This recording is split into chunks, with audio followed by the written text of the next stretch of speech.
ಹಾಂ, ಇದು ಒಳ್ಳೆ ಗಾನಗಾತು ಬಿಡು.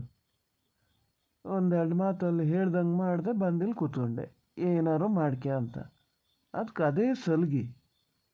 ಹೆಂಗಿದ್ರೆ ಹಿಂಗೆ ಹೇಳ್ತಾರೆ, ಒಂದು ನಾಲ್ಕು ಮಾತು ಹೇಳ್ತಾರೆ, ಕೇಳಿಸ್ಕೊಂಡ ಸುಮ್ಮನಿದ್ದ ಅಂತ.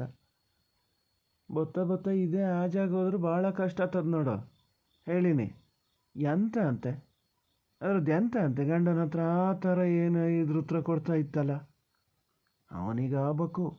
ಅವನಿಗಾಗಬೇಕು ಸಲ್ಗಿ ಕೊಟ್ಕೊಂಡಾನೆ. ಈಗ ಗೊತ್ತಾಗ್ತದೆ. ಉರಿಯ ಬೆಂಕಿ ತುಪ್ಪ ಹಾಕ್ದಂಗೆ ಮಾಡಬೇಡಿ, ಸ್ವಲ್ಪ ಸುಮ್ಮನೆ ಕುತ್ಕೊಳ್ಳಿ ನೀವು. ಅವ ಎಲ್ಲರಿಗೆ ಬರೋ ನಿಮ್ಮ ಮಾತು ಅಲೈಸಿದ್ರೆ ಏನು ತಿಳ್ಕೊಬೇಕು? ಏನು ಸಲ್ಗಿ ಕೊಡೋದೆ ಏನು ಎಂತ ಮಾಡಬೇಕಿತ್ತ? ಹೇಳಷ್ಟು ಹೇಳ್ತಾನೆ ಅವನವ. ಮಾತೆ ಕೇಳಲ್ಲ ಅಂದ್ರೆ ಯಾರು ಎಂತ ಮಾಡೋಕ್ಕಾಗ್ತದ್ರಿ? ಸಲ್ಗಿ ಕೊಟ್ಟಾನಂತೆ. ಈಗ ನಿಮ್ಮ ಲೆಕ್ಕಾಚಾರ ಅವ ಏನು ಮಾಡಬೇಕಿತ್ತ? ಮದುವೆ ಆದ ಕೆಳಗೆ ಹೆಂಡತಿ ಹತ್ರ ಮಾತುಕತೆನೇ ಆಡದೆ ಸುಮ್ಮನಿದ್ದು ಬಿಡಬೇಕಿತ್ತ? ತಿಳ್ಕೊಳೋರಾದರೆ ಹೆಂಗೆ ತಿಳ್ಕೊತಾರೆ? ಎಷ್ಟೊತ್ತಿಗೂ ಹೇಳಬೇಕು ಅನ್ನೋದೇನಿಲ್ಲ. ಇಲ್ಲ ಅದು ಹೇಳಿದ್ದೆ ಅದಕ್ಕೆ ಅನ್ನೋದಾದ್ರೆ ಹೇಳಾರು ಏನು ಒಂದು ಪ್ರಯೋಜನ ನೋಡೋಣ ಹೇಳಿ. ಅದಕ್ಕೆ ನಾನು ಸುಮ್ಮನೆ ಹತ್ಕೊಂಡು ಇತ್ಲಾಗ ಬಂದೆ. ಅವನಿಗೂ ಹೇಳ್ತೀನಿ ಅತ್ಲಾಗ ಸುಮ್ಮನಿರಂತ, ಇನ್ನೆಂತ ಮಾಡೋದು? ಅಲ್ಲ, ಎಂತ ಮಾತಂತ ಆಡ್ತಿದ್ದೀಯ ಹಂಗಂತ? ಮನೆಯೊಳಗೆ ಈಗ ಅದು ಆಡಿದ್ದೆ ಆಟ ಹುಡಿದ್ದೆ ಲಗ್ಗೆ ಅಂತ ಬಿಟ್ಬಿಡ್ಬೇಕಾ? ಏನಂತ ಎಂತ ಅಂತ ಅದ್ರದ್ದೀಗ ಎಂತ ಗಲಾಟೆ ಶುರುವಾಗಿದ್ದೆ ಅಂತಕ್ಕೆ? ಮತ್ತೆಂತ ಅಲ್ಲ ಮಾರ, ನಮ್ಮ ಮುದ್ದಣಿ ಮಾಡೋದು ಹಾಗೆ. ಅವನಿಗೊಂದು ಬೊತ್ತ ನೆನಪಿನ ಶಕ್ತಿ ಭಾಳ ಕಡಿಮೆ ಅದೆಯಪ್ಪ. ಅಯ್ಯೋ, ಭಾರತಕ್ಕ ಅದಾರಲ್ಲ ಅವರಿಗೆ ಅಂತ ಹುಷಾರಿಲ್ಲ ಅಂತಪ್ಪ, ಅಂತ ಗೊತ್ತಿಲ್ಲ. ಹಾಗಾಗಿ ಅವ್ರ ಗಂಡು ಬಂದು ಹೇಳಿದ್ರಂತೆ, ಒಂಚೂರು ಆಸ್ಪತ್ರೆಗೆ ಕರ್ಕೊಂಡು ಹೋಗೋಣ ಮರಯ್ಯ, ನಾನು ಬರ್ತೀನಿ, ನಂಗೆ ಬೇರೆ ಒಂಚೂರಂತ ಕೆಲಸದೆ, ಕಾರ್ ತಗೋಬಾ ಅಂತ. ಇವು ಹ್ಞೂ ಅಂದಾನೆ. ಏನು ಅವ್ರ ಮನೆಯಲ್ಲಿ ಯಾರು ಏನು ಹೇಳಿದ್ರು ಇವೇನು ಅಲ್ಲ ಅಂತ ಏನು ಹೇಳಲ್ಲಲ್ಲ. ಅಂದ್ಕೊಂಡು ಮನೆಗೆ ಬಂದಾನೆ. ಇಲ್ಲಿ ನೋಡಿದ್ರೆ ಇದು ಮೊನ್ನೆನೇ ಹೇಳಿತ್ತಂತೆ, ಇವತ್ತು ಅದೇ ಅಂತದ ಇದಂತಪ್ಪ. ನಂಗೆ ಸಮಾಗ ಆಲೈಸ್ಕೊಂಡ್ಲಿಲ್ಲ. ಹೋಗ್ಬೇಕು, ಬೇರೆ ಎಲ್ಲಿಗೆ ಹೋಗ್ಬೇಡಿ ಅಂದಿತ್ತಂತೆ. ಇವನಿಗೆ ಜ್ಞಾನ ಮರ್ತೋಗ್ಯದೆ. ಅವ್ರಿಗೆ ಮಾತು ಕೊಟ್ಟು ಬಂದ್ಕೊಂಡಾನೆ. ಈಗ ಹೊಲ್ಟು ಕೂಡಲೇ ಇದು ಬಿಲ್ಕುಲ್ ನೀವು ಹೋಗೋಕೆ ಕೂಡ್ದು ಇಲ್ಲಿ ನನ್ನ ಜೊತೆ ಬರಬೇಕು ಅಂತ ಕೂತದೆ. ಅವು ಹೇಳೋದು, ಅವ್ರಿಗೆ ವಯಸ್ಸಾಗಿದೆ, ಮಾತು ಕೊಟ್ಬಿಟ್ಟಿನಿ, ನಂಗಾಗಲ್ಲ, ರೆಡಿ ಹಾಕಿಂಡು ಕಾದು ನಿಂತ್ಕೋತಾರೆ, ಏನು ತಿಳ್ಕೊತಾರೆ ಅವರು, ನಾನು ಅಲ್ಲಿಗೆ ಹೋಗ್ಬೇಕು ಅಂತ ಅವು ಹೇಳೋದು. ಈಗ ಹೇಳೋದು ನಿಮಗೆ ಮನೇಲಿ ಹೆಂಡತಿಗಿಂತ ಹೆಚ್ಚು ನಿಮ್ಗೆ ಅವ್ರು ಬಂದ್ರೂ ಹೆಂಗೆ ಅನ್ನೋದು ಎಂತ? ಈಗ ಯಾರಿಗೆ ಏನಂತ ಹೇಳ್ತೀರಿ? ಹೇಳಿದ್ರಲ್ಲ ಈಗ ಇಲ್ಲಿ ಕೂತ್ಕೊಂಡು 4 ಮಾತಾಡಿಚಿ ಬಂದು ಕೂತೆ ಅಂತ, 8 ಮಾತು ಎಂತ ಅಂತ ಆಡೋದು? ಏನದೆ ಅಲ್ಲಿ ಮಾತಾಡೋಕ್ಕೆ ಏನದೆ ಹೇಳಿ ನೋಡೋಣ ಹಂಗಾರೆ. ಅದಕ್ಕೆ ನಾನು ಸುಮ್ಮನೆ ಬಂದು ಕೂತೆ. ಎಂತ ಸಾಯೋದತ್ಲಾಗಿ ಏನು ಬಂದದ ಇವಕ್ಕೊಂದು ಒಂದಲ್ಲ ಒಂದು ಹಿಂಗಿದ್ದೇನಾರು ಶುರು ಆಗ್ತಿರ್ತದೆ. ಅಲ್ಲ, ಏನು ನಮ್ಮ ಕಾರಲ್ಲಿ 3 ಜನ ಕೂರಕ್ಕೆ ಜಾಗಿರೋದಾನೆ, ಮತ್ತೆ ಕೂರಕ್ಕಾಗಲ್ಲ. ಅವರಿಬ್ರು ಗಂಡ ಹೆಂಡತಿ, ಮತ್ತೆ ಯಾರು ಬರ್ತಾರೆ ಅವ್ರ ಮನೇಲಿ ಬೇಕಾತಲ್ಲ. ಇದು ಹೋಗಲಿ, ಎಲ್ಲಿಗೆ ಹೋಗ್ಬೇಕು ಅಲ್ಲಿ ಅವ್ರನ್ನ ತಗೊಂಡೋಗಿ ಅಲ್ಲಿ ಬಿಟ್ಟು ಇದನ್ನು ಎಲ್ಲಿಗೆ ಬಿಡ್ಬೇಕು ಅಲ್ಲಿಗೆ ಬಿಟ್ಟು ಬರ್ಬೋದಲ್ಲ. ತಾಲಿ ಕಲ್ಲು ಹಾಕಕ್ಕೆ ಇದನ್ನು ಹೇಳೋಕ್ಕಾಗಲ್ಲ, ಬೇರೆ ಕಾನೂನು ಮಾಡ್ತೀಯ. ಓ ಸುಳ್ಳಲ್ಲ ಹಂಗಂತ ಅಲ್ಲ. ಏನ ಅವನಿಗೆ ಹೇಳ್ತಾನೆ ಬೇಕಾದ್ರೆ, ನಾನೀಗ ಮತ್ತೊಂದು ಸತಿ ಹೋಗಲ್ಲ ಅಂತ ಹೇಳಕ್ಕೆ ಹೋಗಲ್ಲ. ಮಾತಾಡ್ಬೇಕಾದ್ರೆ ಒಳ್ಳಕ್ಕೆ ಕರೆಯೋಕ್ಕೆ ಶುರು ಮಾಡ್ಕಿತ್ತದೆ. ಯಾವನಿಗೆ ಬೇಕತ್ಲೆ ಎಂಥದಾರು ಮಾಡ್ಕೊಂಡ್ಲಿ. ನೀವು ಮಾಡೋದು ಹಾಗೆ. ಅಲ್ಲೇ ಪಾಪಣ್ಣಗೊಂದು ಫೋನ್ ಮಾಡಿ ಹಿಂಗೆ ಆಗಿದೆ ಮಾರ ಪಾಪಣ್ಣನ ನಮ್ಮ ಮನೇಲಿ, ನಾಳೆ ಕರ್ಕೊಂಡು ಹೋಗೋದು ಆತದನ್ನು ಕೇಳಿ ನೋಡಿ ಅಂತ ಹೇಳಿದ್ರಾರು ಹೇಳ್ಬೋದು. ಇವು ಅದನ್ನೂ ಮಾಡಲ್ಲ. ಹೇಳಿದೆ ಹಂಗೆ ಕೇಳ ನೋಡೋಣ ಅಂತ, ಆಗಲ್ಲ. ಅವ್ರಿಗೇನೋ ಭಾಳ ಇದಿಲ್ಲ, ಇವತ್ತೇ ಹೋಗ್ಬೇಕಂತೆ ಅಂತಾನೆ. ಅವರು ಹಾಗಿದ್ದಾರೆ, ಯಾವುದೊಂದಕ್ಕೂ ನೋಡಿದ್ರು ಇವನ್ನೇ ಕರೀತಾರೆ. ಒಂದೊಂದು ಸತಿ ನನಗೆ ಸಿಟ್ಟು ಬರ್ತದೆ. ಈಗ ಮನೇಲಿ ಮಗ ಇಲ್ಲ, ಸೊಸೆ ಇಲ್ಲ, ಏನೀಗ ಬಾಡಿಗೆ ಕೊಟ್ಟರೆ ಕಾರಿಗೆ ಬರಗಲ್ಲ, ಹೋಗಬಾರ್ದ? ಕಾರ್ಯ ಆಗ್ಬೇಕು ಅನ್ನೋದು ಏನಿಲ್ಲ ಅವರಿಗೆ. ಅಂಥ ಒಂದು ವಯಸ್ಸೇನಾಗಲಿ ಬಸ್ಸಿಗೆ ಹೋಗಿ ಬಸ್ಸಿಗೆ ಬರ್ಬೋದು. ದುಡ್ಡು ಅದೆಯಲ್ಲ, ಹಂಗಾಗಿ ಇದು ಮಾಡ್ತಾರೆ. ಅದಾರು ಏನಾರು ಮಾಡ್ಕೊಂಡ್ಲಿ. ಈಗ ನಮ್ಮ ಮನೇಲಿ ಹಿಂಗೆ ಹಾಕಿ ಕೂತದಲ್ಲ. ಈಗ ಸುಮ್ಮನೆ ಕೂತ್ಕೊಳ್ಳೆ, ಹೋಗಿ ಹೋಗಿ ಅಲ್ಲಿ ಹಿಂಗಂತ ಮಾತಾಡಿ ಬಂದೀಯಾ? ಏನು ತಕೀಗ ವಯಸ್ಸಾದವ್ರಿಗಿಂತ ಹೆಚ್ಚು ಏನು ಬಂತೆ? ಎಂಥದಾರು ಒಂದಕ್ಕೆ ನಮಗೆ ಜೀವ ಸಂಕಟಕ್ಕೆ ಅವರೇ ಬರ್ತಾರೆ. ಅದ್ಗೇನಿರಲ್ಲ ನಿಂಗೆ. ಹಂಗೆ ಪಾಪಣ್ಣ ಮನೆ ಕೆಲಸ ಬಿಟ್ಟು ಎಷ್ಟು ಸತಿ ಬರಲ್ಲ ಮಾತಾಡ್ತದೆ. ಏನು ಇವಳು ನೀನು ತಿರ್ಸಿ ತಗೊಂಡು ಹೋಗ್ತದ? ಯಾವಾಗ ಒಂದು 2 ದಿನ 3 ದಿನ 4ನೇ ದಿನಕ್ಕೆ ತಿರ್ಪಟ್ಟಕ್ಕೆ ಹೊರಟು ಬಿಡ್ಬೇಕು. ಇರಲಿ ಮನೇಲಿ ಏನು ಅಂತ ತಡೆದು ಹೋಗೋಂಥದ್ದು ಏನದಿಯಂತೆ? ಮರ ತೆಗಿರತ್ಲಾಗ ನಾನು ಇಲ್ಲಿ ಕೂತಿದ್ದೆ ತಪ್ಪಾತು. ಈಗ ಬಂದಾಲೆ ಹಚ್ಕೊಂಡು ಮತ್ತೆ ಹುಡ್ದಿಂದ ಶುರು ಆಗಕ್ಕಲ್ಲ. ನಂಗಲ್ಲಿ ಕೆಲಸದೆ, ನಾನು ಹೋಗ್ತೇನೆ, ಅಡುಗೆ ಮನೆಗೆ ಹೋಗ್ತೇನೆ. ಹಿಂಗಿದ್ದೇನಾರು ಅಪ್ಪನ ತೆಗೆದು ಹೇಳ್ದ ಕೂಡಲೇ ಹಿಂಗೆ ಹೊರಟು ಬಿಡು. ಏನಾರು ಮಾಡಿ ಕೇಳಿ ನನಗೇನು. ಈಗ ನನಗೆ ಈಗ ತಿಂಡಿಗೆ ಸಹ ಮಾಡು ಮರತೆ. ತಿಂದ್ಕೊಂಡು ಒಂಚೂರು ತೋಟದ ಬದಿ ಹೋಗಿದ್ರೆ ಆತಿತ್ತು. ಕಪ್ಪಲ್ಲಿ ನೀರು ನಿಂತಿತ್ತು ನಿನ್ನೆ ಅಲ್ಲಿ ನೋಡಿದಾಗ. ಅವು ಎದಿಗೆ ರಣ ಹೊಡಿಯೋಕೆ ಅವು ಯಾಕೆ ಹಂಗೆ ಮಾಡ್ತವೇನ? ಕಪ್ಪಲ್ಲಿ ನೀರು ಹೋಗೋಕ್ಕೆ ಇದು ಅಡ್ಡ ಹಾಕಿಟ್ಟಾರೆ. ಏನು ಗತಿ ಸಾಯೋದು? ಹೌದು ಅಂತ ಹೇಳೋದು. ಇನ್ನು ನಾನು ನೋಡತ್ಲಾಗೆ ರಘುವೀರಣ್ಣನ ಹತ್ರನೇ ಹೇಳೋದು ಸಹಿಯೇನ, ಬಂದೊಂಚೂರು ಇಲ್ಲಿ ನೋಡ್ಕೊಂಡು ಹೋಗಿ ಅಂತ. ನಿನ್ನೆ ಅಲ್ಲೇ ನಿಂತು ತೋಟದಲ್ಲೇ ಹೇಳಿ ಬಂದೀನಿ ಗಟ್ಟಿಗೆ. ನನ್ನಷ್ಟಕ್ಕೆ ನಾನೇ ಅಲ್ಲೇ ಹಚ್ಚಿಗಿದ್ದ ಅಲೇಸನೆ. ಹಿಂಗೆ ಮಾಡಬೇಡಿ, ಒಂದು ಕಪ್ಪಿಂದ ಮತ್ತೊಂದು ಕಪ್ಪಿಗೆ ನೀರು ಸಲೀಸು ಹೋಗ್ಬೇಕಲ್ಲ, ಹಂಗಂತೇಳಿ ನಮ್ಮ ತೋಟ ಎಂತ ಮಾಡೋದು ಅಂದರೆ ಎಂತ ಮಾತಾಡ್ಲ. ನೋಡ್ಬೇಕು. ನಮ್ಗೆ ಈ ತಲೆ ಬಿಸಿ, ಇವರಿಗೆ ತಿರ್ಪಾಟದ್ದು ತಲೆ ಬಿಸಿ. ಇವ್ರ ಹತ್ರ ಮಾತಾಡ್ತಾ ನಿಂತ್ಕೊಂಡು ನನ್ನ ಕೆಲಸ ಒಂದು ಆಗಲ್ಲ. ಗೌಡ್ರು ಈಗ ಕೂಗಕ್ಕೆ ಶುರು ಮಾಡ್ತಾರೆ ನಾನು ಹೋಗ್ಬೇಕು ಅಂತ. ಏನು ಗತಿ ಸಾಯದ, ಏನು ಬಂದದೆ ಇವಕ್ಕೆ ಅಂತಲೇ ಗೊತ್ತಾಗಲ್ಲ. ಒಂದೊಂದೇನು ಘನಾಗಿರ್ತವೆ, ಒಂದೊಂದೇನು ಹಿಂಗೆ ಮಾಡ್ಕಿ ಕೂತ್ಕೊತಾವೆ. ಶನಿ ಶನಿ ಅಂತ ಇವತ್ತೇ ಬರತಕ್ಕ ಮನೇಲಿ ಹಿಂಗೆ ಹೇಳ್ಬೇಕಾ? ನಾಳೆಕಾಗಿದ್ದು ತಲೆ ಬಿಸಿ ಇರಲಿ. ಇವು ಮಾಡೋದು ಹಾಗೆ ಹೇಳಿದ್ದೊಂದು ಜ್ಞಾನ ಇಟ್ಕೋಬೇಕಾ ಇಲ್ಲ? ಹಾಂ, ಎಂತ ಸೊಸಿಗೆ ಸಲಿಗೆ ಕೊಡ್ತೀರಿ ಅಂತ, ಎಂತ ಸಲಿಗೆ ಅಂತ ಮತ್ತೊಂದು ಎಂತ ಮಾರ. ಮನೆ ಒಳಗೆ ದಿನ ಬೆಳಗಾದ್ರೆ ಹಿಂಗೆ ಕರ್ಕರೆ ಆಗೋದಕ್ಕಿಂತ ಅತ್ಲಾಗ ಯಾರೊಬ್ಬರು ಸುಮ್ಮನೆ ಹಾಕಿಣೋದು ಒಳ್ಳೇದನು ಅಂತ ಕಾಣ್ತದೆ ನನಗೆ. ಬತ್ತ ಮೊದಲೆಲ್ಲ ಹಿಂಗೆ ಇರಲ್ಲ. ಎಲ್ಲ ಅವಾಗ ಹೇಳೋರು ಮದುವೆದ ಶುರು ಅಲ್ಲ, ಆಮೇಲೆ ಎಲ್ಲ ಸರಿ ಆಗ್ತದೆ ಅನ್ನೋರು. ನಮ್ಮ ಶುರುನಲ್ಲೇ ಅಡ್ಡಿರಲ್ಲ. ಈಗ ಬತ್ತ ಮತ್ತು ಇದಾತ ಅದೇ. ನಮ್ಮ ಉದಾಹರಣೆಗೆ ಪಾಪ ಒಂಥರ ಸರಸಂಕ್ಲೆ ಆದಂಗೆ ಆಗಿದೆ. ಹೇಳಂಗಿಲ್ಲ ಬಿಡಂಗಿಲ್ಲ ಹಂಗೆ ಆಗ್ತದೆ. ಅವ್ನು ನೋಡಿದ್ರೆ ನನಗೆ ಒಂಥರ ಬೇಜಾರಾಗ್ತದಲ್ಲ. ಅದು ಏನು ಭಾಳ ಒಲ್ಟಿ ಏನಲ್ಲ, ಒಂದೊಂದು ಸತಿ ಈಗ ಅದಕ್ಕೇನಾದ್ರು ಮನ್ಸಿಗೆ ಬಂತು ಅಂದ್ಬಿಟ್ರೆ ಅದನ್ನು ಮಾಡಿಬಿಡ್ಬೇಕು, ಇಲ್ದಿದ್ರೆ ಆಗಲ್ಲ. ಮತ್ತು ಬಾಕಿದ್ದೆಲ್ಲ ಸುಮ್ಮನೆ ಹೇಳಿದ್ರೆ ಸಹಿಯಲ್ಲ. ಇಂಥ ಕೆಲಸ ಮಾಡು ಅಂತ ಕೈ ತೋರಿದ್ರೆ ಮಾಡ್ತದೆ, ಇದು ಮಾಡ್ತದೆ. ಹಿಂಗೆ ಭಾಳ ಏನು ಇದ್ರ ಹತ್ರನೂ ಎಲ್ಲ ಕೊಡೋದೆಲ್ಲ ಮಾಡಲ್ಲ. ಎಂತ ಮಾಡ್ತೀರಿ ಹೇಳಿ? ಒಟ್ಟು ನಮಗೆ ರಾಚಾರ. ಓ, ಗೌಡ್ರ ಹತ್ರ ಹೊಗೆ ನಡುವೆ ಎದ್ದವ ಎಂಥದ್ದು ನೋಡ್ಕಿ ಬಲ್ಲಿ ಅಂತ ಹೇಳಿದ್ರೆ ಆತಿತ್ತು ಅಲ್ಲ. ಏನ? ಓ ಮುದ್ದಣ್ಣಿ ನೀ ಬಂದನ? ಏನ ಎಂತ ತೀರ್ಮಾನ ಮಾಡಿದೆ ಈಗ? ತೀರ್ಮಾನ ಮಾಡೋಕ್ಕೆ ಎಂತ ಅದೇ ಅಮ್ಮ ಅದರಲ್ಲಿ? ನಾನು ಹೋಗ್ತೀನಿ, ಪಾರ್ವತನ ಆಸ್ಪತ್ರೆಗೆ ಕರ್ಕೊಂಡು ಹೋಗ್ತೀನಿ. ಅಲ್ಲ, ವಯಸ್ಸಾದರವರು ನನ್ನ ಹತ್ರ ಹೇಳೋದೇ ಕಡಿಮೆ. ಒಂದೊಂದು ಸತಿ ಹೇಳಿದಾಗಲೂ ನಾನು ಹಿಂಗೆ ಹೋಗ್ಲಾ ಅಂದರೆ ಏನು ತಿಳ್ಕೊತಾರೆ ಹೇಳು? ನಾಳೆ ನನಗೇನಾದ್ರು ಜೀವೋಗ ಸಂಕಟ ಆಯ್ತು ಅಂದರೆ ನಾನು ಯಾವ ಬಾಯಲ್ಲಿ ಹೇಳ್ಬೇಕು ಅವರಿಗೆ? ಎಷ್ಟು ಸತಿ ಪಾಪಣ್ಣನ ನಾನು ಹಿಂಗೆಲ್ಲ ಕರ್ದೀನಿ ನಿಂಗೆ ಗೊತ್ತಲ್ಲ. ಇದಕ್ಕೆ ಅದು ಕಾಣಲ್ಲ, ಅವ್ರು ಬಂದು ನಮಗೆ ಮಾಡಿಕೊಟ್ಟಿದ್ದು ಕಾಣಲ್ಲ. ನಾವು ಹೋಗಿ ಅವ್ರಿಗೆ ಇದು ಮಾಡೋದು ಮಾತ್ರ ಕಾಣ್ತದೆ.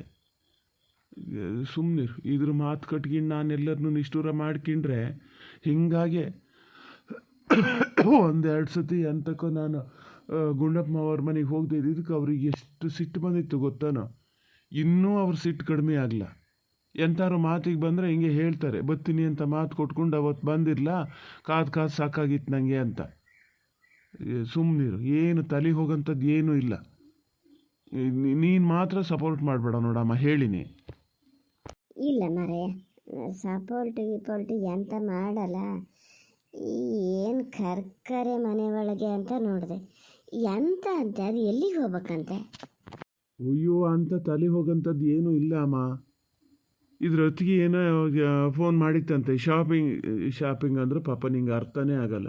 ಎಂಥ ತಗೋಬೇಕಂತೆ, ಬಟ್ಟೆ ಬರೀ ಏನೋ ತಗೋಬೇಕಂತೆ. ಹೋಗೋಣ ಬತ್ತಿರೋಣ ಅಂತ ಕೇಳಿದಾಗ ಹೇಳಿದೆ ಇದು, ಹೋಗೋಣ ನಮ್ಮ ಕಾರೇ ತಗೋಬತ್ತೀವಿ, ನಾವಿಬ್ಬರು ಕಾರಲ್ಲಿ ಹೋಗೋಣ ಅಂತ. ಈಗ ಹೇಳ್ತೀಯಲ್ಲ ನೀನು, ವಯಸ್ಸಾದರೂ ಬಸ್ಸಿಗೆ ಹೋಗೋದ ಅಂತ. ಇವರಿಬ್ರಿಗೆ ಹೋಗೋದಾರು ಬಸ್ಸಿಗೆ ಹೋಗ್ಕೊಡ್ದ? ಅದು ಈಗ ನಾನು ಹೇಳ್ತಿದ್ದೀನಿ, ಬರ್ಬೋದು ಹಿಂಗೆ ನಮ್ಮ ಕಾರಲ್ಲೇ ಹೋಗೋಣ, ನಿಮ್ಮನ್ನಲ್ಲಿ ಇಳಿಸಿ ನಾನು ಅವ್ರನ್ನ ಆಸ್ಪತ್ರೆಗೆ ಕರ್ಕೊಂಡು ಹೋಗ್ತೀನಿ ಅಂದ್ರೆ ಅದಾಗಲ್ಲಂತೆ. ಇವರಿಬ್ಬರೇ ಇರ್ಬೇಕಂತೆ. ಮಧ್ಯೆ ಬೇರೆ ಎಲ್ಲರೂ ಇದ್ದರೂ ಅವ್ರಿಗೆ ಹೊತ್ತಿಗೆ ಏನೋ ಅವರು ಭಾಳ ಸಾಹುಕಾರರಂತೆ, ಅವ್ರ ಕಾರಲ್ಲಿ ಒಬ್ಬರು ಓಡಾಡೋದಂತೆ, ಬೇರೆಯವ್ರ ಜೊತೆಯೆಲ್ಲ ಹೋಗಲ್ಲಂತೆ. ಸಿಟ್ಟು ಬತ್ತದ ಬರಲ್ಲ. ಓ, ಹಿಂಗ ನೀನು ಸತ್ರ ಹೇಳ್ಬೇಕಾ ಇಲ್ಲ ಅಲ್ಲಿ? ನಾನೇ ತಿರುಗಿ ಕೇಳ್ತಿದ್ದೆ, ಹೌದಾ? ಏನಪ್ಪ ಇದ್ರ ತಲೆ ಒಳಗೆ ಏನು ಹಾಕೇನಿದೆಯವರು ಅಂತಲೇ ಗೊತ್ತಾಗಲ್ಲ. ಅಮ್ಮ, ಏನು ಕೇಳೋದು ಬೇಡ, ಹೇಳೋದು ಬೇಡ, ಸುಮ್ಮನೆ ಇರು. ನಾವು ಹಿಂಗೆ ಕೇಳ್ತಾ ಹೋದಂಗೂ ಅದಕ್ಕೆ ಮತ್ತು ಅಯ್ಯೋ ನಂಗೆ ಬೇಜಾರಾಗಿದೆ ಅಂತ ಇವರೆಲ್ಲ ಕೇಳಕ್ಕೆ ಬರ್ತಾರೆ ಅಂತ ಲೆಕ್ಕ ಆಗ್ತದೆ. ಏನೂ ಮಾಡಬೇಡ, ಸುಮ್ಮನೆ ಇರೋ ನೀನು. ನಂಗೆ ತಿಂಡಿ ಕೊಡು, ನಾನು ಹೋಗ್ತೀನಿ. ತಿಂಡಿ ಕೊಡು, ಇಲ್ಲ ಅಂದ್ರೆ ಅಲ್ಲಿ ಹೋಗ್ತೀನಲ್ಲ ಮತ್ತು ಪಾರ್ವತತೆ ಒತ್ತಾಯ ಮಾಡ್ತಾರೆ ತಿಂಡಿ ತಿನ್ನು ಅಂತ. ನಾನು ಹಾಗೆ ಹೋಗಿ ಅಲ್ಲೇ ತಿಂಡಿ ತಿನ್ಕೊಂಡು ಹೋಗ್ತೀನಿ. ಅಪ್ಪಗೊಂಚೂರು ಹೇಳಿ ಮಾರತ್ತೆ, ಬೇಗ ಆಸ್ಪತ್ರೆಗೆ ಕರ್ಕೊಂಡು ಹೋಗ್ತೀನಿ, ಕರ್ಕೊಬರ್ತೀನಿ. ತೋಟಕ್ಕೆ ಹೋಗ್ಬೇಕು, ಕೊಪ್ಪೆರ್ಸ್ಬೇಕು ಅಂದಿದ್ರು ಇವತ್ತು. ಹೋಗೋದು ಬೇಡ ಅಂತ ಬೇರೆ ಅಂತಾರೆ ಕೆಲಸ ಮನೆ ಬುದ್ಧಿ ಮಾಡಿಸ್ಕೊಳ್ಳಮ್ಮ ಇವತ್ತು. ನಾ ಬಂದಮೇಲೆ ಇಬ್ಬರು ಒಟ್ಟಿಗೆ ತೋಟಕ್ಕೆ ಹೋಗ್ಕಾತದೆ. ಮತ್ತು ಈ ವರ್ಷ ಇಡೀ ಹೇಳಕ್ಕೆ ಶುರು ಮಾಡ್ತಾರೆ, ಕೊಪ್ಪೆರ್ಸೋದಿತ್ತು ಇವ್ ಹೊತ್ತಿಗಿನ ಬೇರೆ ಕಡೆ ಹೋದ ಅಂತ. ಓ ಪಲ್ಲವಿ ಅಂತ ಬಾಲೆತ್ತ? ಇಲ್ಲ, ಇನ್ನೂ ಹೇಳಿಲ್ಲ. ಅದಕ್ಕೂ ಏನು ಗೊತ್ತಾತೇನ, ಅಮ್ಮ ಇಲ್ಲಿಗೆ ಹೋಗ್ಬೇಕು ಅಂತ ಆಸೆ ಮಾಡ್ಕೊಂಡದೆ. ನನ್ನ ಕೈಲಿ ಎಷ್ಟು ಆಗ್ತದೋ ಅಷ್ಟು ತೊಂದರೆ ಕೊಡೋಣ ಅಂತ ಅದಕ್ಕೆ ಮಲ್ಕೊಂಡದೆ. ಅಷ್ಟೊತ್ತಿಂದ ಕಾಯ್ತಿದ್ದೇನೆ, ಬೇಗ ಎದ್ದು ಸ್ನಾನ ಮಾಡಿಸಿ ರೆಡಿ ಮಾಡೋಣ ಅಂತ. ಮಲಗ್ದಲ್ಲಿಂದ ಹೇಳ. ಬಾಕಿ ದಿನ ಆಗಿದ್ರೆ ಇಷ್ಟೊತ್ತಿಗೆ ಎದ್ದು ಎಷ್ಟೊತ್ತಾಗಿರ್ತಿತ್ತು. ಪಲ್ಲವಿ ಸ್ವಲ್ಪ ಸುಮ್ಮನಿರು ಮರತೆ. ಎಂತ ಮಾತಂತ ಆಡ್ತೀಯ? ಮಕ್ಕಳು ಸಮ ದೇವರು ಸಮ ಅಂತಾರೆ. ನೀ ಹೋಗಿ ಎಳೆ ಬಾಲೆ ಮೇಲೂ ಆದರೂ ದೂರ ಹೇಳ್ತಾ ಇದ್ದೀಯ. ಎಂತ ಕೆಲಸ ಎಂತ ಅದೇ ನೋಡು. ಅಂತ ಮಿಕ್ಕಿ ಈಗ ಹೋಗಲೇಬೇಕು ಅನ್ನೋದಿದ್ರೆ ಇದ್ರ ಜೊತೆನೇ ಹೋಗ್ರೆ ನಿನ್ನ ಅತಿನಲ್ಲೇ ಬರೋಕೆ ಹೇಳ. ಬೇಕಾರೆ ಅಲ್ಲಿ ಅದೇ ನಿಮ್ಮ ತಿರ್ಕಸ್ ತನಕ ಹೋತಾನೆ, ಅಲ್ಲಿ ಬಂದು ಹತ್ತಿರ ಹೋಗಿ. ನಂಗೆ ಇಂಥದಕ್ಕೆ ಅಂತ ಗೊತ್ತಿರಲಿಲ್ಲ, ಏನು ನೀವೇ ಬೇರೆ ಕಡೆ ಹೋಗಾರೇನೋ ಅಂತ ಮಾಡಿದ್ದೆ. ಒಂದೇ ಕಡೆ ಹೋಗೋದಾದ್ಮೇಲೆ ನೋಡಿ, ನಾನು ಇಷ್ಟು ಹೊತ್ತು ಇದನ್ನೇ ಹೇಳಿನೆ. ನಾ ಏನಾರು ಹೇಳ್ದು ಕೂಡಲೇ ಮತ್ತೆ ಅದಕ್ಕೆ ತಿರುಗಿ ಮತ್ತೇನಾರು ಹೇಳ್ತೀರಿ, ಅದಕ್ಕೆ ಸುಮ್ಮನೆ ಇರೋಣ ಅಂತಿದ್ದೆ. ನಾನು ಒಬ್ಬಳೇ ಹಾಕಿದರೆ ಹೋಗ್ತಿದ್ದೆ, ನಂಗೇನಿದಿರಲ್ಲ ಆತ. ಅದಕ್ಕೆ ಅದರಲ್ಲಿ ನಿಮಗೆ ಗೊತ್ತು ಅವರು ಎಷ್ಟು ದೊಡ್ಡ ಸಾಹುಕಾರ ಮನೆಯಿಂದ ಬಂದರು ಅಂತ. ಹಂಗೆ ಬೇರೆಯವ್ರ ಜೊತೆ ಎಲ್ಲ ಹೋಗಲ್ಲ, ಗೊತ್ತಾ ಅವರು. ಅದಕ್ಕಾಗಿ ಹೇಳಿದ್ದು. ನಾನು ಒಬ್ಬಳೇ ಆದರೆ ನಾನೇನು ಹೋಗಬೇಕು ಅಂತಲೇ ಹೇಳ್ತಿರಲ್ಲ. ಈಗ ಅವರಲ್ಲಿ ಹಾಗೆ ಸಸಾರ ಮಾಡ್ತಾರೆ ಕಡೆಗೆ, ಗೊತ್ತಾ. ಇವ್ರ ಗಂಡ ಬಾಡಿಗೆಗೆ ಕಾರ್ ಓಡಿಸ್ತಾರೆ ಅಂತ. ಇಲ್ಲಿ ಯಾರದ್ದು ಇದಕ್ಕೆ ಫ್ರೀ ಸರ್ವಿಸ್ ಮಾಡೋಕ್ಕೆ ಹೋಗೋದು, ಈ ಥರದ ಮಾತು ಬೇರೆ. ಮತ್ತು ನಮ್ಗೆ ಕೂತ್ಕೊಳ್ಳೋಕ್ಕೆ ಮಾಡೋಕ್ಕೆ ಎಲ್ಲ ಸರಿ ಆಗಲ್ಲ. ಅವರು ಆ ಮಾದಪ್ಪಜ್ಜಿ ಎಂತೆಂತೆಲ್ಲ ಮಾತಾಡ್ತಿರ್ತಾರೆ. ಕೊನೆಗೆ ಏನಾರು ಹೇಳಿದ್ರೆ ಇವತ್ತಿಗೆ ಹಾಗೆ ಬೇಜಾರಾಗಕ್ಕೆ ಶುರುವಾದರೆ ಯಾರಿಗೆ ಹೇಳಲಿ ನಾನು ಅವಾಗ? ಅದಕ್ಕೆ ಮತ್ತು ನಾನು ಅವತ್ತು ಅವ್ರು ಫೋನ್ ಮಾಡಿದ ಕೂಡಲೇ ಹೇಳಿನಿ, ನಾಡ್ದೊಂದು ಎಲ್ಲಿಗೂ ಏನು ಇಟ್ಕೊಂಬೇಡಿ, ಒಂಚೂರು ಹೋಗಿ ಬರೋಣ ಅಂತ. ನಾನು ನಿಮ್ಮ ಹತ್ರ ಕೇಳಬೇಕು ಅಂತ ಬಂದೀನಿ. ಅಷ್ಟೊತ್ತಿಗೆ ಎಂಥದ್ದು ಬೇರೆ ಮಾತಾಡ್ತಾ ನಂಗೆ ಅದು ಮರ್ತೇ ಹೋಯ್ತು. ಕೇಳಿದ ಕೂಡಲೇ ಮತ್ತು ಹ್ಞೂ ಅಂದಾರೆ. ನನಗೂ ಏನೋ ಕೆಲಸ ಅದೇ ಹೋಗಿ ಬರೋಣ ಅಂದಾರೆ. ಈಗ ನೋಡಿದ್ರೆ ಹಿಂಗೆ ಹೇಳ್ತಾ ಇದ್ದಾರೆ. ಅಲ್ಲವೇ, ನೀನೇ ತಿಳ್ಕೋಬೇಕು. ಈಗ ಅವೇನೀಗ ಕರ್ಕೊಂಡೇ ಹೋಗಲ್ಲ ಅಂತ ಏನಾರು ಹೇಳದ್ನಾ? ಇಲ್ಲ, ಅವ್ರು ವಯಸ್ಸಾದರು, ಹುಷಾರಿಲ್ಲ, ಒಂಚೂರು ಹಿಂಗೆ ಕರ್ಕೊಂಡೋಗು ಅಂತ ಹೇಳಿದಾಗ ಹಿಂಗೆ ಮಕ್ಕದ ಮೇಲೆ ಹೊಡೆದಂಗೆ ಆಗಲ್ಲ ಅಂತ ಹೇಳೋಕ್ಕಾಗ್ತದಾನೆ? ನೀನೇ ನೋಡ್ತೀಯ, ನಮ್ಗೆ ಎಂಥ ಒಂದು ಅನ್ಯಾಯದಲ್ಲೆಲ್ಲ ಪಾಪಣ್ಣ ಎಂಥ ಕೆಲಸ ಇದ್ರೂ ಬಿಟ್ಟು ಬರ್ತಾನಿಲ್ಲಿ. ಒಂದೂರು ಮನೆ ಅಂದಮೇಲೆ ಹಂಗಿದ್ದೊಂದು ವಿಶ್ವಾಸ ಇಟ್ಕೊಂಡಿರ್ಬೇಕೆ. ಒಬ್ರು ಆಪತ್ತಿಗೆ ಒಬ್ರು ಆಗ್ಬೇಕು. ನಮ್ಮದೇ ನಾವು ನೋಡ್ತಾ ಇದ್ರೆ ಹಂಗೆ ಏನು ಮಾತಾಡಬೇಡಿ ಅಂದ್ರೆ ಮಾದಪ್ಪ ಅವರು ಹಾಗೆಲ್ಲ ಎಂತ ಹೇಳಲ್ಲ. ನೀನು ಹೋಗೋದಾದ್ರೂ ಹೋಗು. ಹಂಗೆ ನೀನು ಅತ್ತಿಗೆ ಸಾವುಕಾರ ಮನೆಯಿಂದ ಬಂದದೆ ಅಂತ ಹೇಳಿ ಕಾರೆಲ್ಲ ಬಾಕಿದ್ದವ್ರು ಬೇರೆ ಯಾರು ಕೂರಂಗೇ ಇಲ್ಲನೇ. ಈಗ ಎಂಥದ ನಾಳೆ ಮದುವೆ ಹಬ್ಬಕ್ಕೆ ಎಲ್ಲಿಗೆ ಹೋಗ್ಬೇಕಾತ, ಇವನ್ ಕಾರಲ್ಲೇ ಹೋಗೋದಾದ್ರೆ ಹಂಗಾರೆ ನಿನ್ನ ಅತ್ತಿಗಿನ ಇಬ್ಬರನ್ನೇ ಕರ್ಕೊಂಡು ಹೋಗ್ಕತ್ತದ, ಬೇರೆ ಯಾರನ್ನ ಕೂರ್ಸ್ಕೊಳಂಗೆ ಇಲ್ಲ. ಅಮ್ಮ ನೀ ಸುಮ್ಮನಿರು, ನಾನು ಹಿಂಗೇನು ಹೇಳಿದೆ ಹೇಳೋ, ಮಾತಾಡಬೇಡ ಸುಮ್ಮನಿರು ಅಂದೆ. ಅವ್ರ ಪಾಪ ಸುಮ್ಮನೆ ಹೇಳೋದಲ್ಲ, ಅವ್ರು ಒಳ್ಳೆಯವರೇ, ಯಾರು ಬಂದು ಕೂತರು ಅವ್ರಿಗೇನು ಬೇಜಾರಿಲ್ಲ, ಖುಷಿನೇ ಅವರಿಗೆ. ಜನರ ಮಧ್ಯೆ ಇರೋದಂದ್ರೆ ಖುಷಿ.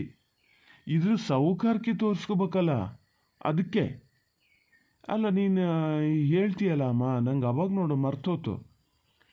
ಅದಕ್ಕೆ ಹಿಂಗೆ ಹೋಗೋಣ ಅಂದ ಕೂಡಲೇ ಬಸ್ಸಲ್ಲೇ ಹೋಗ್ಬೋದಿತ್ತಲ್ಲ, ನಾವು ಕಾರ್ ತತ್ತೀವಿ, ನಮ್ಮ ಕಾರಲ್ಲೇ ಹೋಗೋಣ ಅಂತ ಇದು ಯಾಕೆ ಹೇಳಬೇಕಿತ್ತಮ್ಮ? ನನ್ನ ಹತ್ರ ಕೇಳಿ ಮಾತು ಕೊಟ್ಟಿತ್ತಾ? ದೊಡ್ಡಕ್ಕೆ ಹೇಳ್ತದಲ್ಲ ಈಗ, ಮಾತು ಕೊಟ್ಟು ಇಲ್ಲ ಅಂದ್ರಿ ಅಂತೇಳಿ. ಅವ್ರಿಗೆ ಹೇಳ್ಬೇಕಾರೆ ಮುಂಚೆ ನಾನು ಕೇಳಿತ್ತಾ ಇದು? ಹೆಂಗೆ ಹೇಳ್ತಾ? ಅಲ್ಲಿ ಈಗ ಇಲ್ಲಿ ನಮ್ಮ ಜೊತೆ ಕೂರಕ್ಕಾಗಲ್ಲ ಅವರಿಗೆ. ಒಳ್ಳೆ ಏನು ನಾನೇನು ಇವ್ರ ಡ್ರೈವರಾ? ಇವ್ರಿಗೆ ಬೇಕಾದಂಗೆಲ್ಲ ಹೋಗಿ ಕರ್ಕೊಂಡು ಹೋಗೋಕ್ಕೆ? ಮತ್ತೆ ಎಂತ ಹೇಳಿದೆ ನೀನು? ಫ್ರೀ ಸರ್ವೀಸಾ? ಏನು ನಿನ್ನ ಅಪ್ಪನ ಹಾಗೆ ಅಂತ ಮಾಡಿದ್ದ ಫ್ರೀ ಸರ್ವೀಸಲ್ಲಿ ಕರ್ಕೊಂಡು ಹೋಗೋಕ್ಕೆ? ಎಲ್ಲಿಗೆ ಹೋದರೂ ಪಾರ್ವತತ್ತೆ ಬಾಡಿಗೆ ಕೊಡದೇ ಇರಲ್ಲ. ಅಲ್ಲ, ಅವ್ರು ಬಾಡಿಗೆ ಕೊಡ್ತಾರೆ ಅಂತಲೂ ನಾನು ಹೋಗೋದಲ್ಲ. ಈಗ ನನಗೆ ವಯಸ್ಸದಾರ ಅವ್ರನ್ನ ಕರ್ಕೊಂಡು ಹೋಗ್ಬೇಕು, ಹೋಗ್ತೀನಿ. ಫ್ರೀ ಸರ್ವೀಸು ಅಂದಿದ್ದಕ್ಕೆ ಹೇಳಿದ್ದು. ಒಂದು 10 ರೂಪಾಯಿ ಜಾಸ್ತಿನೇ ಕೊಡ್ತಾರೆ ಬಿಟ್ಟರೆ ಕಡಿಮೆ ಕೊಡಲ್ಲ ಅವರು. ಒಂದು ಪಕ್ಷ ಕೊಡದೇ ಇದ್ದರೂ ನಾನು ಅವ್ರನ್ನ ಕರ್ಕೊಂಡು ಹೋಗ್ತೀನಿ. ಅವ್ರ ಕಡೆಯಿಂದ ನಮಗಷ್ಟೇ ಹೆಲ್ಪ್ ಆಗ್ತದೆ. ಓ, ಅವ್ರ ಕಡೆಯಿಂದ ನಿಮ್ಗೆ ಹೆಲ್ಪ್ ಆಗ್ತದೆ, ಅದಕ್ಕೆ ಅವ್ರನ್ನ ಕರ್ಕೊಂಡು ಹೋಗ್ತೀರಿ ದುಡ್ಡು ಕೊಡದೇ ಇದ್ರು. ನಾನು ನಮ್ಮ ಅತ್ತಿಗೆಯಿಂದ ನಿಮಗೇನು ಹೆಲ್ಪ್ ಇಲ್ಲ, ಹಂಗಾಗಿ ನಮ್ಮನ್ನು ಕರ್ಕೊಂಡು ಹೋಗಲ್ಲ ಅಲ್ಲ. ನೋಡಮ್ಮ, ನೋಡಿ ನೀ ಕೇಳಿಸ್ಕ, ಬರೀ ನಂಗೆ ಹಿಂಗಿದ್ ಮೈ ಉರಿ ಅಂತ ಮಾತಾಡಿದ್ರೆ ಸಿಟ್ಟು ಬತ್ತದ ಬರಲ್ಲ ಅಂತ. ಅಲ್ಲ ಪಲ್ಲವಿ, ನಿನ್ನ ತಲೆ ಒಳಗೊಂದು ಎಂತ ಅದೇ ಮರತೆ? ಇಷ್ಟೊತ್ತು ಹೇಳಿದ್ದು ನಿನ್ನ ತಲೆಗೆ ಹೋಗಲೇ ಇಲ್ಲ. ಅದು ಯಾವ ಥರನೋ ಏನು, ಇನ್ನು ಮಾತಾಡ್ತಾ ಕೂತ್ರೆ ಹಿಂಗೆ ಬೈಗೆ ಬೆಳಗಾಗೋ ತನಕ ನೀವು ಹಿಂಗೆ ಮಾತಾಡ್ತಿರ್ತೀರಿ. ನೀವೊಂದು ಕೆಲಸ ಮಾಡು, ನಿನ್ನ ಅತ್ತಿಗೆಗೆ ಫೋನ್ ಮಾಡಿ ಹೇಳು, ಇವತ್ತಾಗಲ್ಲ, ಇವರೆಲ್ಲ ಒಂಚೂರು ಭಾಳ ಅನಿವಾರ್ಯ ಕೆಲಸ ಇತ್ತು, ಇವ್ರಿಗೆ ಬರೋಕ್ಕಾಗಲ್ಲ, ನಾಳೆನ ನಾಡ್ದ ಹೋಗೋಣ ಅಂತ ಹೇಳು. ಏನೀಗ ಇವನ್ನೆಲ್ಲ ತಗೊಳಕ್ಕೆ ಒಂದು ಇಂಥ ದಿನೇ ಹೋಗ್ಬೇಕು ಅಂತ ಗಳಿಗೆ ಮುರ್ತಾ ಇದೆಯಾ? ಈಗ ಹುಷಾರಿಲ್ಲಿದ್ದನ್ನ ಫಸ್ಟ್ ಕರ್ಕೊಂಡು ಹೋಗ್ಬೇಕು. ಅವ ಹೇಳೋದು ಒಂದಕ್ಕೆ ಸಮನೆಯ, ಸುಮ್ಮನಿದ್ದು ಬಿಡು, ಇನ್ನು ಈ ಥರದ ಮಾತು ಬೇಡ. ಇಲ್ಲಪ್ಪ, ನಾನೆಂತ ಹೇಳಕ್ಕೆ ಹೋಗಲ್ಲ, ಅವ್ರು ಹಾಗೆ ನೆಗ್ಲೆಕ್ಟ್ ಮಾಡ್ತಾರಲ್ಲಿ. ಇವ್ರ ಗಂಡ ಇವ್ರು ಹೇಳಿದ ಮಾತು ಕೇಳಲ್ಲ ಅಂತ. ಮುಚ್ಚೆ ಬಾಯಿ, ಅವ್ರು ಎಂತ ಹೇಳೋದು ಇಲ್ಲ, ನಂಗೆ ಗೊತ್ತು. ಎಲ್ಲ ನೀನು ಸೃಷ್ಟಿ ಮಾಡ್ಕೊಳೋದು. ಓಹೋ, ಇವ್ರ ಗಂಡ ಇವ್ರನ್ನ ಎಲ್ಲಿಗೂ ಕರ್ಕೊಂಡು ಹೋಗಲ್ಲ ಅಂತ ಸಸಾರ ಮಾಡ್ತಾರೇನ? ಅವ್ರ ಗಂಡ ಎಲ್ಲದಾರಂತೆ, ಇಲ್ಲಿ ಬಿಟ್ಟು ಅಲ್ಲದಾರಲ್ಲ, ಅದಕ್ಕೆ ಸಸಾರ ಆಗಲ್ಲ? ಅದು ಸಸಾರ ಅಂತ ನಿಂಗೆ ಅನ್ಸಲ್ಲ? ಅದಕ್ಕಿಂತ ಅಡ್ಡಿಲ್ಲ, ನಾನು ಗನಾಗೆ ನೋಡ್ಕಿತಿದ್ದೀನಿ.